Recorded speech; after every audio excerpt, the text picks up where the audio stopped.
Alors, bonjour à tous. Je me présente, Mélanie Kerouac de la Chambre de commerce de Québec. Merci beaucoup de vous être connectés avec nous ce matin. On est vraiment beaucoup sur l'appel. On a reçu énormément de questions. Alors, on a revu un petit peu le scénario avec l'équipe de la ministre Joly pour regrouper ces questions-là. Puis, on va vous laisser aussi un temps de parole là, à la fin pour vous adresser directement à elle et son équipe. Alors, je tiens à saluer les membres de la Chambre de commerce et de la Jeune Chambre de commerce qui sont avec nous, puisque c'est vraiment un appel conjoint de nos deux organisations aujourd'hui. La pandémie qu'on vit actuellement va certainement chambouler l'économie pendant plusieurs mois. C'est vraiment notre rôle en tant qu'organisation économique de Québec de porter votre voix aux instances concernées et de relayer l'information au maximum de nos capacités. On parle quotidiennement avec l'ensemble des paliers de gouvernement pour obtenir des réponses à vos questions, soyez-en assurés.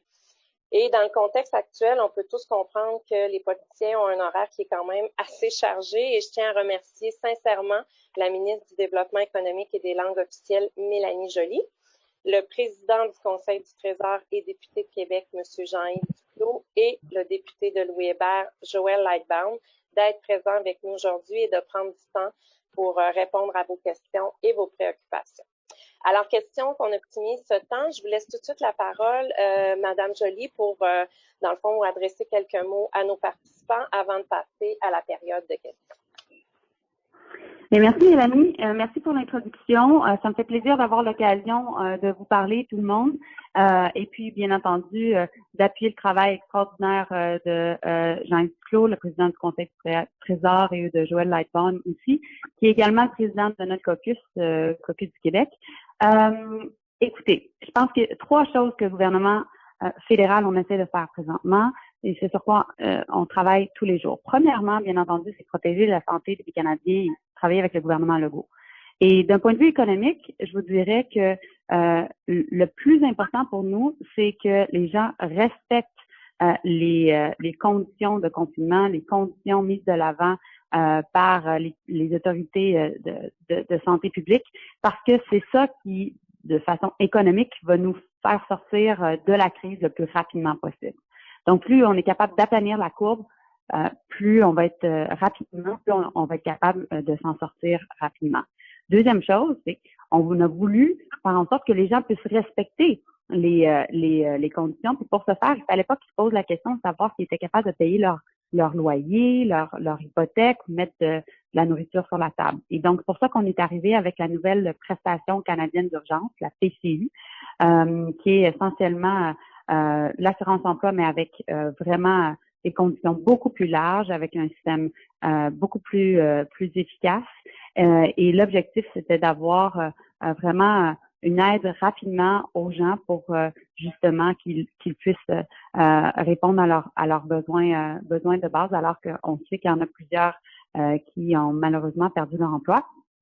Jean-Yves, qui est l'expert sur la question, parce qu'il a dirigé aussi le ministère, anciennement le ministère qui est en charge de l'assurance emploi, pourra nécessairement répondre à vos questions sur cette prestation-là. Et finalement, au niveau, on est arrivé par la suite à vouloir vraiment aider nos entreprises. Puis, notre lecture de la crise a changé au fur et à mesure. Dans la mesure, au départ, on pensait vraiment que c'était une question de déplacement de la demande, que peut-être une entreprise serait en mesure vraiment de peut-être une entreprise de fourniture de bureaux, par exemple. Peut-être qu'elle ne serait pas capable de vendre certains de leurs équipements pendant 1 ou 2 mois, mais par la suite, alors qu'on allait l'aider dans ses besoins de liquidité, elle serait capable de continuer à poursuivre ses ventes. Mais peu à peu, on s'est rendu compte que la crise était plus grande et on a décidé de pas juste soutenir les besoins de liquidité, mais aussi d'arriver avec des subventions directes aux entreprises. Donc, ça fait en sorte que notre approche est en 2 temps. 1, on soutient les cash flows des entreprises, on arrive avec du financement adapté via la BDC, via EDC et via le système bancaire. Et d'ailleurs, Mélanie, j'aimerais savoir si vos membres ont des enjeux, s'ils vont voir leur banque, si les banques sont flexibles, si elles prêtent à des conditions qui sont plus adaptées à la réalité d'aujourd'hui. Ça, c'est un feedback que Jean-Yves, Joël et moi, on aimerait savoir à quel point ça se transpose dans le fond, à Saint-Roch ou à Limoilou ou dans les différents quartiers de Québec. Ça, c'est très important. L'autre chose, on est arrivé aussi avec une subvention à la masse salariale. Et ça, je vais pouvoir prendre des questions là-dessus. Je sais que plusieurs entrepreneurs se posent la question de savoir comment ils peuvent avoir accès à cette subvention-là. Et finalement aussi, on a, dans le but de vraiment vous aider à avoir accès à garder l'argent dans vos poches, à avoir accès à plus de liquidité, on a remis à plus tard le paiement des DAS, des TPS, également aussi des impôts corporatifs. Donc, c'est résumé en gros ce qu'on a fait. Il y a d'autres mesures, bien entendu, qui sont disponibles, puis Jean-Yves pourra certainement y répondre aussi, mais c'est essentiellement la réponse du gouvernement fédéral présentement. Merci beaucoup, Madame Joly. Monsieur Duclos, vous êtes bien en ligne avec nous?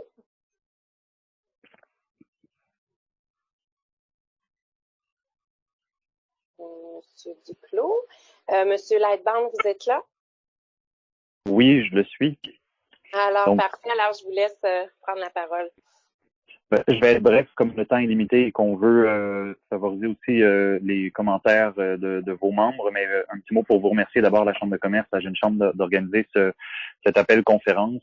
Puis, je pense qu'on a la chance d'avoir M. Duclos, Mme la ministre Joly, qui sont aussi sur le comité COVID-19 pour répondre à vos questions. Et aussi, sachez que à mon bureau de comté, vous pouvez toujours nous rejoindre, on relaie toutes les préoccupations. Et donc, ce que vous observez sur le terrain, ça nous est plus que jamais essentiel pour guider, si on veut, les destinées économiques du pays. Donc, il nous faut les échos sur le terrain de comment les mesures fonctionnent, comment est-ce qu'elles sont déployées pour vous. Donc, s'il y a des ratés, qu'on peut les ajuster. Donc, c'est pour ça que c'est aussi important de faire cet exercice-là ce matin, mais je me limiterai à ça pour avoir le plus de temps pour les questions. Parfait, merci beaucoup. Alors, débutons avec les questions. Les deux premières questions s'adressent à la ministre Joly et touchent les mesures économiques. Alors, je vais avec la première. Quelle est la démarche à faire pour obtenir la subvention du fédéral de 75% des salaires et quels sont les critères d'admissibilité? OK. Donc, la première chose, c'est que pour avoir accès à la subvention salariale, il faut avoir démontré des pertes de 30%. Perte de 30% pour du mois de mars 2020 par rapport au mois de mars 2019. Même chose pour le mois par la suite d'avril et de mai. Je comprends qu'il y a certaines entreprises qui ont de la difficulté à démontrer cette perte-là de 30%. C'est pour ça que j'aimerais, Mélanie, avoir le feedback de vos membres parce que la perspective de vos membres, elle est importante. Parce on s'ajuste présentement. À chaque fois qu'on annonce un programme, on sait qu'on va couvrir à peu près 80% des cas, puis on doit s'occuper du 20%. Et c'est pour ça qu'on s'adapte en chemin, parce que présentement, il faut aller vite. C'est ça le plus important, et amener le plus de certitude possible. Cette semaine, le ministre des Finances va avoir l'occasion de déposer la législation sur la fameuse subvention salariale. Et donc, il va y avoir des critères qui vont être encore plus précisés et ça me fait plaisir à ce que mon équipe fasse le suivi avec votre équipe pour justement donner cette information-là précise justement en date de cette semaine. L'autre chose, c'est pour les entreprises qui savent qu'ils sont capables de démontrer leurs 30% de perte, ben, vous allez sur le site web de l'Agence du revenu du Canada. Et vous allez dans votre dossier dans le fond d'entreprise, mon dossier d'entreprise, et c'est comme ça que vous êtes en mesure de vous inscrire pour avoir accès à cette subvention-là. Les délais de traitement, l'objectif c'était entre 3 et 6 semaines. On a vu ça la semaine passée. Donc maintenant on dit entre 2 et 5 semaines, mais on est plus dans le 2 semaines que dans le 5 semaines. On sait que vous avez vraiment des grosses pressions sur vos liquidités présentement, et donc c'est pour ça qu'on essaie d'aller le plus rapidement possible.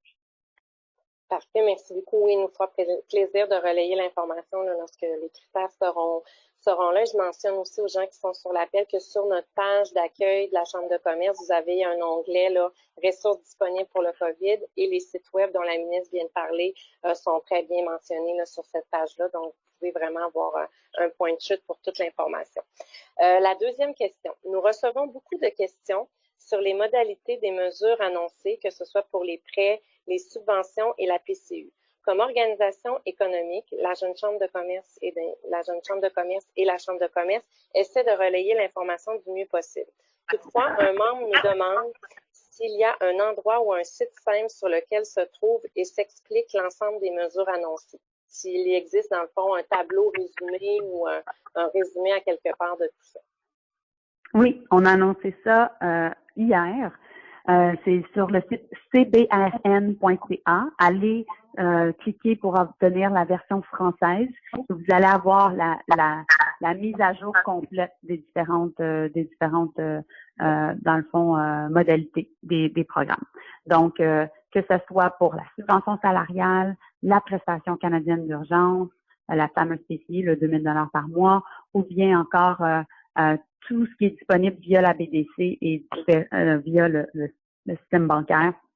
Donc, j'invite la Chambre de commerce de Québec à transmettre l'information à vos membres.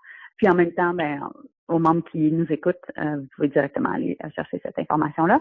C'est un partenariat entre le gouvernement fédéral et la Chambre de commerce du Canada. Parfait, merci beaucoup. Alors, je passerai maintenant aux questions touchant la prestation canadienne d'urgence, la PCU, qui sont adressées au ministre Duclos. Monsieur Duclos, vous êtes là? On a toujours un petit souci avec la connexion le micro de M. Duclos. On est en train de corriger le tir. Parfait. Alors, on passe aux questions, dans le fond, qui sont adressées au député M. Lightbound, qui touchent plus l'après-crise. Alors, M. Lightbound, croyez-vous que cette crise planétaire entraînera des changements importants, non seulement au Canada, mais encore au niveau mondial, après la crise? Quels changements principaux voyez-vous? C'était vraiment une grosse question. Là. Plusieurs articles parlaient, entre autres, d'une démondialisation, pardonnez-moi. Comment voyez-vous ça?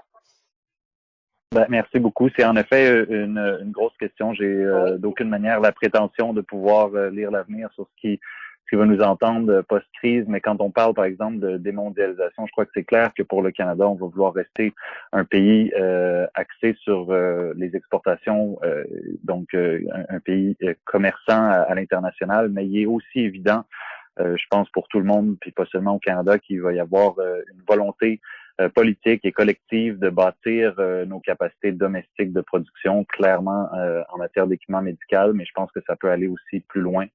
Mais j'ai définitivement pas la prétention d'avoir une réponse claire à cette question-là. Je pense qu'il y a personne en ce moment qui peut prédire l'avenir avec certitude. Toutefois, personnellement, je verrais d'un bon œil qu'on bâtisse davantage nos capacités domestiques tout en restant un pays qui est axé sur le commerce et les exportations. Je pense que c'est une des chances du Canada d'une certaine manière, l'un des avantages compétitifs d'avoir accès entre autres au marché nord-américain et au marché européen. Il faut continuer de miser là-dessus avec des accords de libre-échange tout en bâtissant notre capacité domestique. Mais si jamais Mélanie ou Jean-Yves veulent intervenir sur la question, je les laisserai aussi.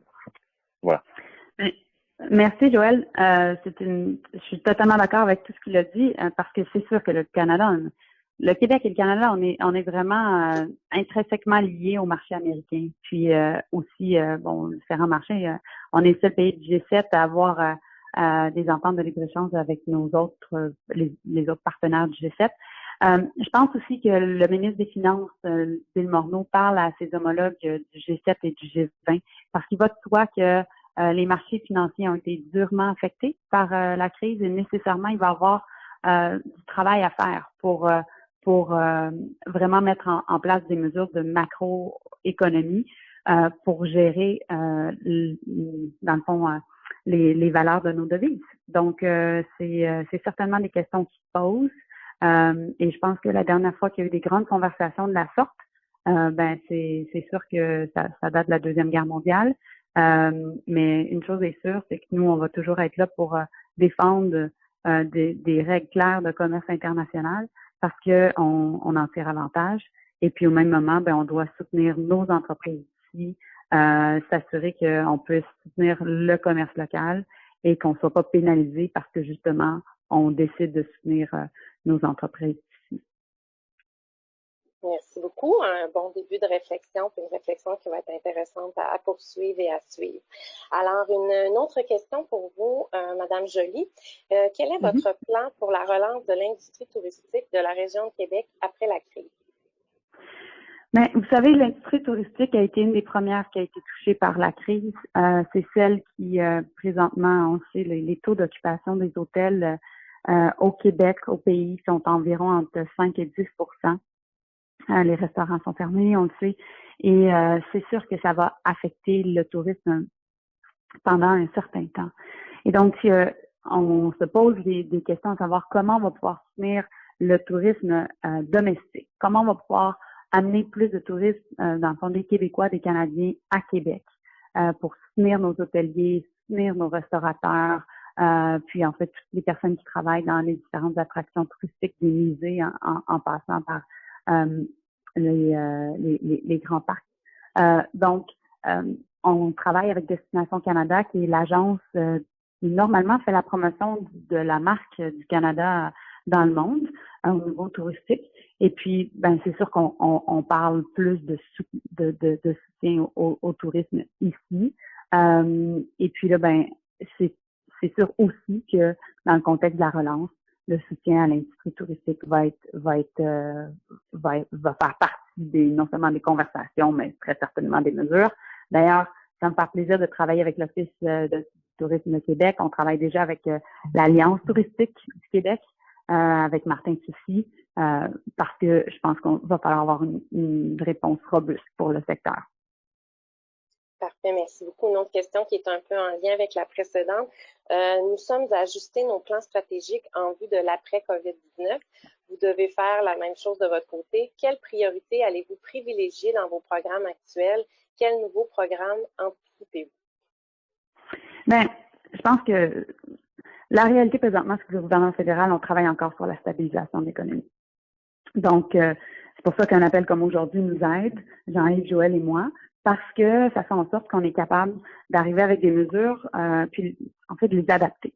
Je vous rappellerai que la subvention à la masse salariale, elle était à 10 la semaine passée, puis on l'a augmenté à 75 cette semaine, dans le fond. Donc, les choses vont vite parce que vraiment, on voit les conséquences économiques. On sait qu'il y a des centaines de milliers, voire des millions de personnes qui n'ont pas d'emploi, perdent leur emploi. Et ce qu'on veut faire, c'est maintenir les liens d'emploi entre les employeurs et les employés, puis sachant que les entrepreneurs doivent avoir de l'air pour respirer parce que présentement, il n'y a juste pas de revenus qui rentrent. Et donc, c'est pour ça que la subvention à la masse salariale est importante. On essaie aussi, à ce stade-ci, le gouvernement fédéral, on n'a pas le temps de commencer à créer des nouveaux programmes. On a une fonction publique fédérale qui fait du télétravail comme nous tous. Donc, c'est pour ça qu'on essaie d'utiliser les mécanismes existants, comme l'assurance-emploi, comme l'Agence du revenu du Canada, pour envoyer l'argent le plus rapidement possible. Maintenant, c'est sûr qu'il y a des discussions sur la relance, puis c'est sûr aussi qu'il y a des principes qu'on veut mettre en place lors de cette relance-là. Le fait de soutenir une économie plus verte, c'est certainement quelque chose qu'on discute. Le fait de soutenir justement le tourisme au niveau domestique aussi, pour soutenir, oui, le tourisme à Québec et partout dans nos belles régions. Et puis, bien entendu, notre objectif présentement, c'est arriver avec un filet social fort, avec des mesures pour le protéger, parce que c'est ça qui va être clé à notre relance. Parfait, merci beaucoup. Je fais une petite vérification pour Monsieur Duclos. Est-ce que votre micro fonctionne ou pas? Maxime? Pas pour le moment, désolé encore. OK, désolé, mais en tout cas, j'ai la confirmation que oui. Mélanie, je peux prendre une question sur la prestation canadienne d'urgence si Jean-Yves connaît des difficultés techniques. C'est lui l'expert et qui a pensé à beaucoup de ces mécanismes-là, mais je peux certainement répondre aux questions. Parfait, alors allons-y. Mais il est bien avec nous sur l'appel, mais juste un problème de micro, mais ses oreilles sont bien là. Il nous entend très bien, effectivement. Il nous entend très bien. Parfait, merci. Alors, allons-y pour la PCU. Service Canada a changé les règles du travail partagé depuis le début de la crise, ce qui pénaliserait des entreprises et les forcerait à mettre des employés sur la PCU. Nous comprenions lundi qu'il y aurait peut-être une permission de faire du travail partagé.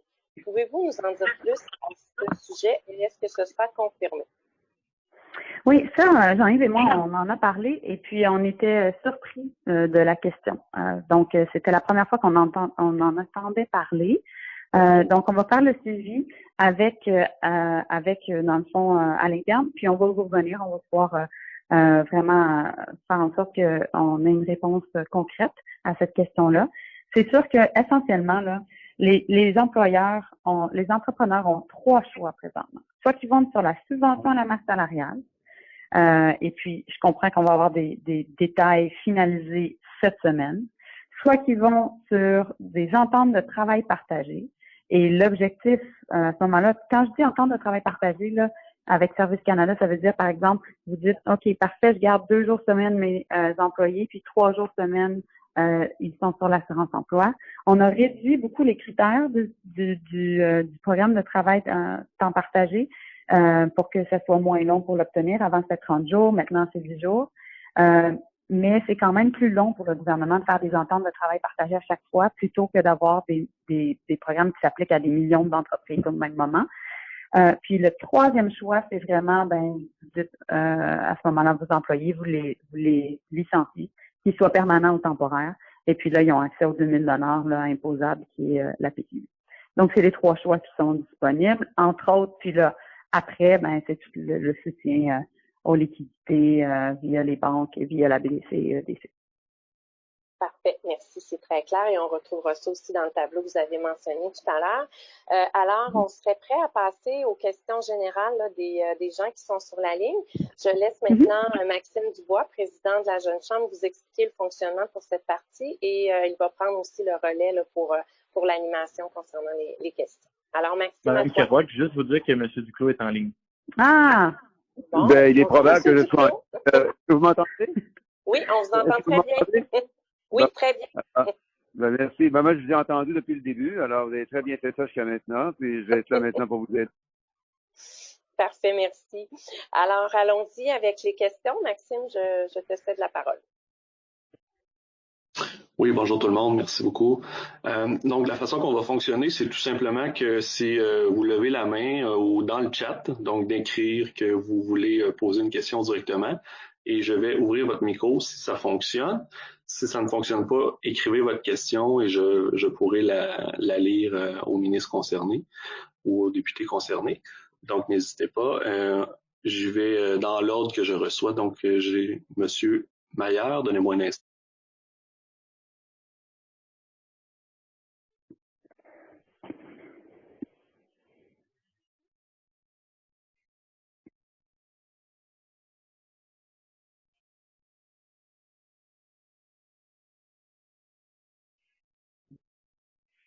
Oui, alors est-ce que M. Maillard va prendre la parole? Oui.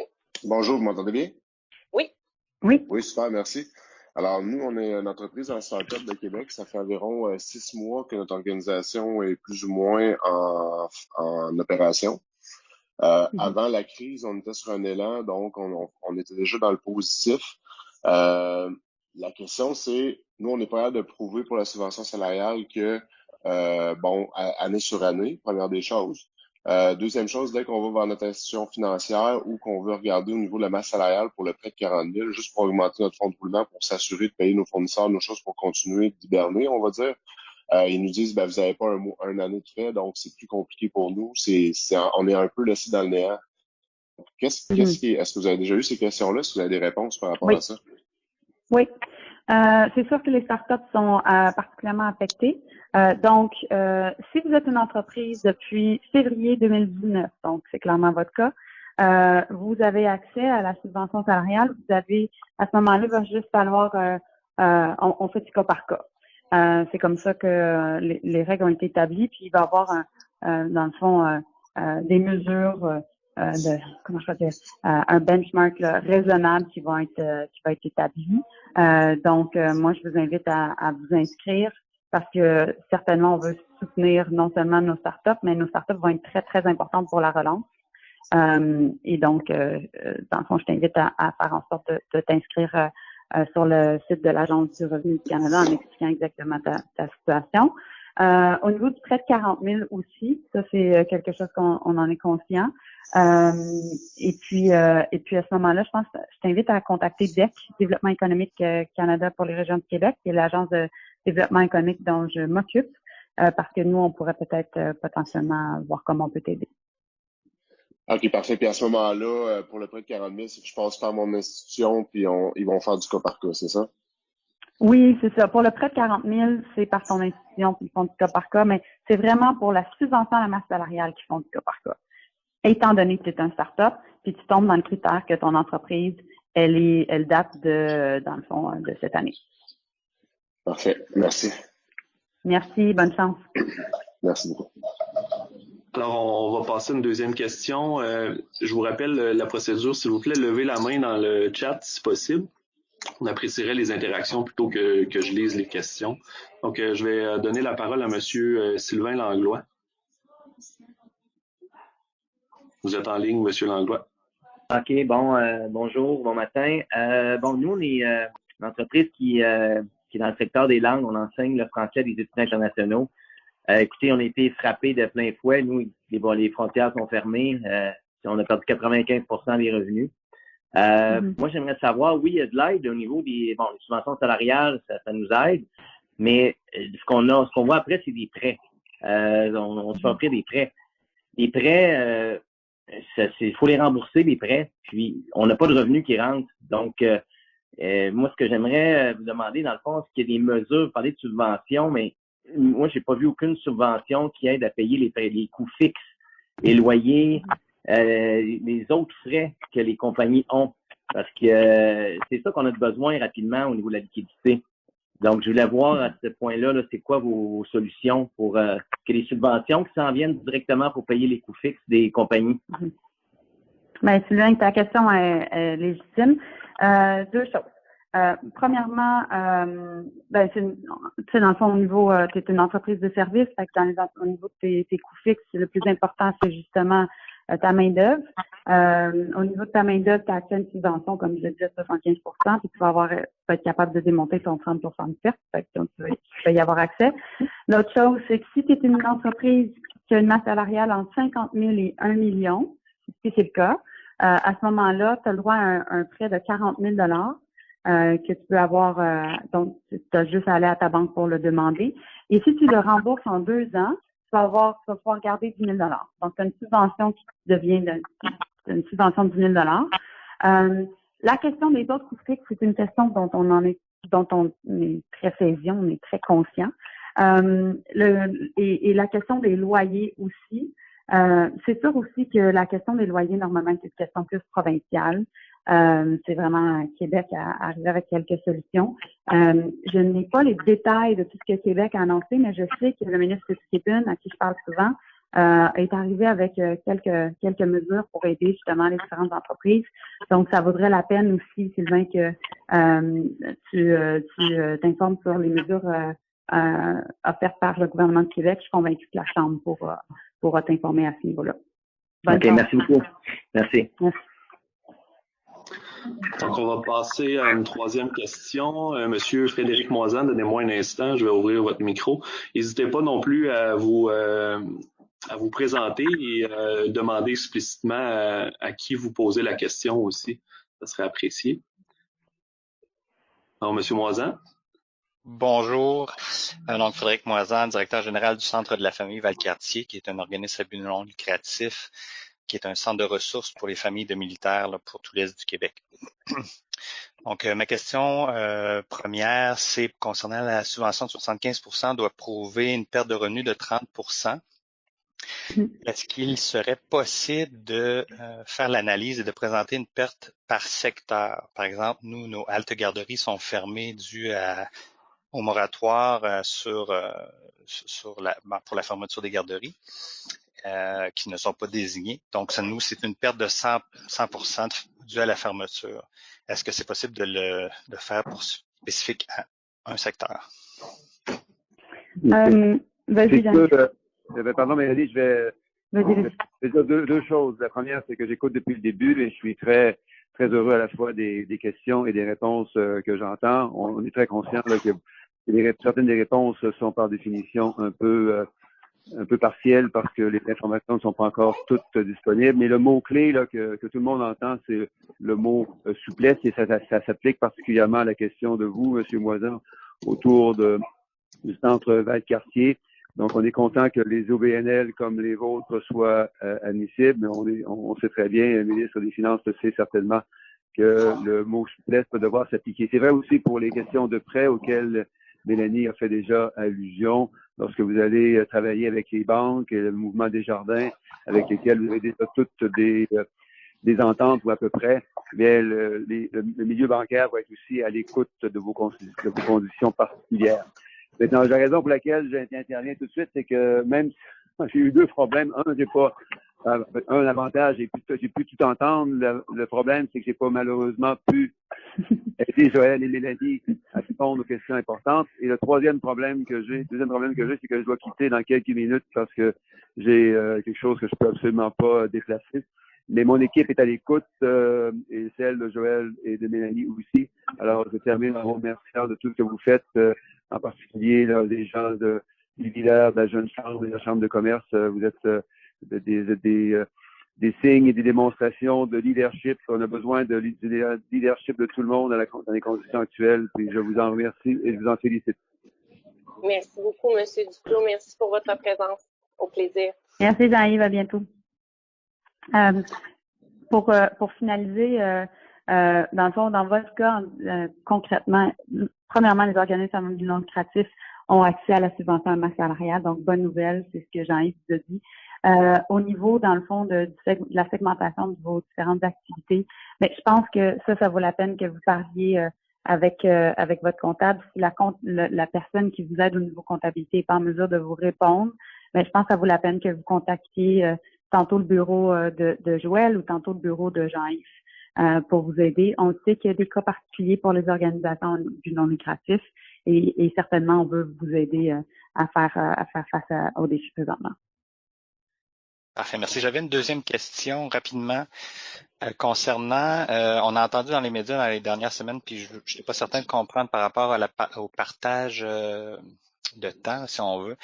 On entend que les employés pourraient travailler jusqu'à un maximum de 10 heures pour recevoir quand même la prestation d'urgence. Est-ce que c'est officiel? Oui. Est-ce que c'est une mesure à venir? Oui, c'est officiel.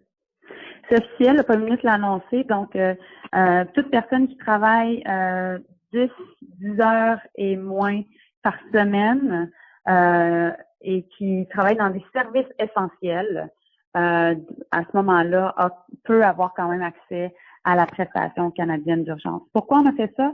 Je vous donne des exemples et Joël, avec le Caucus du Québec, nous l'avait vraiment bien démontré et bien défendu.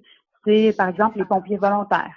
On voulait s'assurer que des personnes qui auraient peut-être perdu leur emploi, mais qui peuvent toujours agir comme pompiers volontaires, mais qui aient accès quand même à la PCU, parce qu'on s'entend que avec un salaire de pompier volontaire, on n'est pas capable de payer nécessairement son loyer, son hypothèque. Même chose pour certains autres travailleurs qui offrent des services essentiels. Donc, c'est la modification qu'on a faite cette semaine sur la PCU. Merci. Merci. Merci. Je vais laisser la parole maintenant à M. Jacques Topping et ensuite Mme Nancy Florence Savard. Donc, j'ouvre votre micro, M. Topping.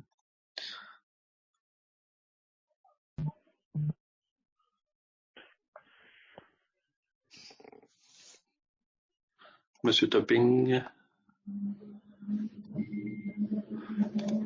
Donc, je vais passer à Mme Nancy Florence. Donnez-moi un instant.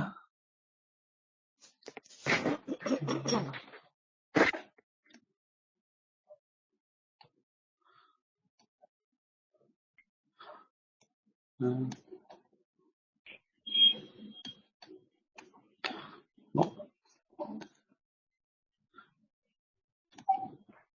C'est à vous, Madame Savard.